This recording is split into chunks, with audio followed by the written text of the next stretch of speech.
So দাদা ক'ৰ পৰা আহিছে আপুনি? মই আহিছোঁ আপোনাৰ বিৰুবাৰী। আপোনাৰ মডেলটো কি আছিল আৰু ফোনটোৰ প্ৰব্লেম কি আছিলে? iPhone 11 আছিলে মোৰ। একচুৱেলি এইটো মানে এনেকা চিধা পৰি গ'ল। হয়, বাইকত চলাই থাকোঁতে এনেকা পৰি গ'ল, পৰি এইটো গোটেই এইটো ফাটি গ'ল, মানে গাড়ীৰ ওপৰেদি গুচি গৈছে না, এনেকা ফাটি গ'ল মানে।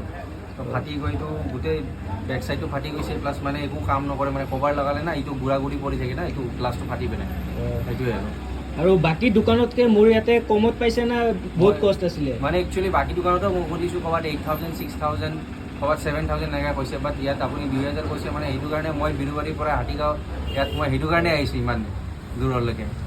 তো আপুনি ছাৰ্ভিচ কেনেকুৱা পাইছে? কামটো কেনেকুৱা হৈছে? মই বৰ্তমানলৈকে আপোনাৰ কামটো মই বিৰাট ভাল পাইছোঁ। আৰু মোৰ আৰু এটা মোবাইলটো আপুনি বনাই আছে, এইটো এণ্ড্ৰইড মোবাইল। চ' মইতো এতিয়ালৈকে বৰ্তমান ভালে পাইছোঁ, বিকজ কম খৰচাতে হৈ গৈছে। কাৰণ অবভিয়াছলি আজিকালি মোবাইলৰ নামত এনেও কোনো বেছি পইচা খৰচা কৰিব নিবিচাৰে, চবৰে লাইবিলিটি বুষ্ট থাকে।